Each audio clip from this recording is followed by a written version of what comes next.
Ancak Ahmet Kaya'nın güvenliği sivil ve resmi polislere rağmen hala sağlanabilmiş değildir. Tüm girişler sanatçıyı linç etmek isteyen grubun kontrolüne geçtiğinden Ahmet Kaya'yı dışarıya çıkarmak her geçen saniye daha da güçleşmektedir. Yaşanan kargaşadan dolayı otelin asansörlerinin kilitlenmiş olduğu görülünce dışarıya çıkış için artık tek bir seçenek kaldı.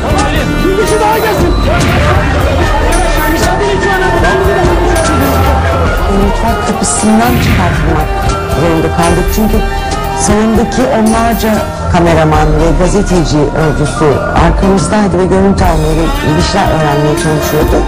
Onun için yani otelin normal çıkış kapısından çıkamadık açıkçası. Yani asansöre çok fazla yüklenildi, sonra merdivenleri çıktık, indik. Yani o da böyle bir şey oldu.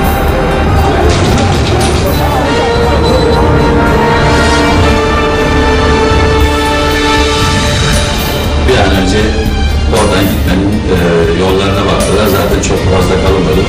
10 dakika içinde her şey oldu.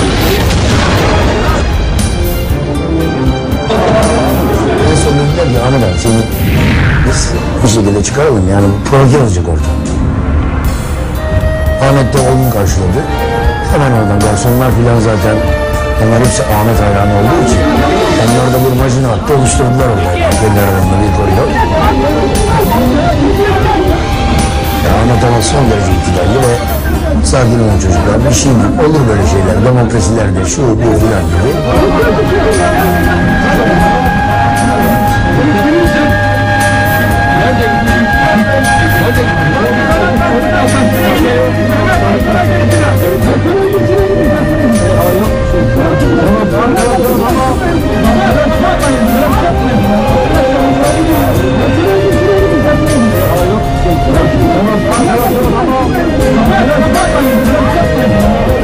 Ben Karadenizliyim, hiç çok yakın bir alakam yok.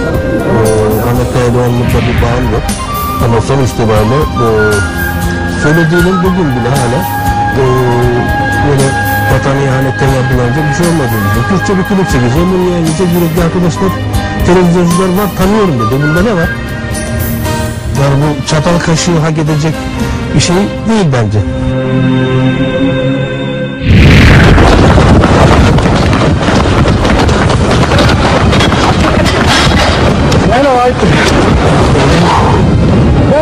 Bir medya ordusu eşliğinde otel mutfağından dışarı çıkartılan Ahmet Kaya, otoparktaki aracını dahi alamadan yoldan alelacele çevrilen bir taksiye apar topar indirildi ve çevredekilerin sakın durma devam et bağırışları arasında gözden kayboldu.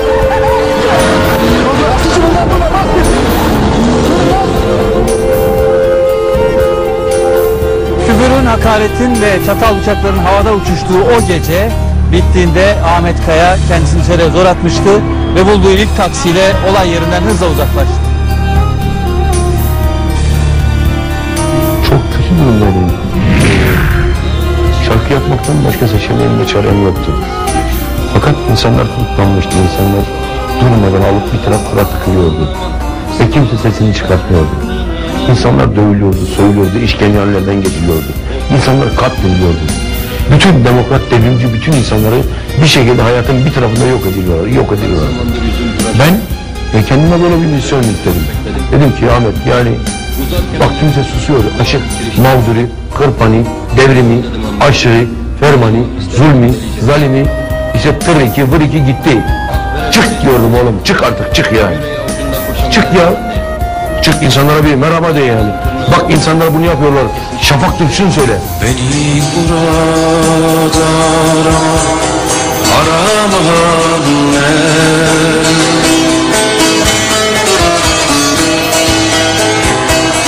Kapıda adımı sorma.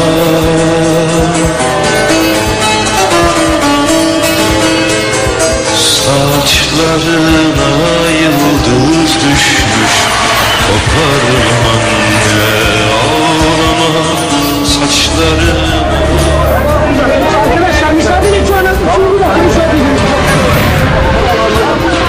Herkes bunun bir şekilde kapanacağını, her zaman yaşanan yasal sürecin ardından Ahmet Kaya'nın türkülerine derken durum hiç de öyle olmadı.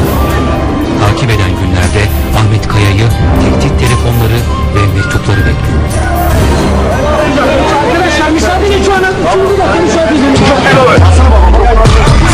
Eşek Mükten Kaya, posta kutusundan "Doğma teli mi istersiniz yoksa özel bir tercihiniz var mı?" yazan mektupların çıktığını söylüyor.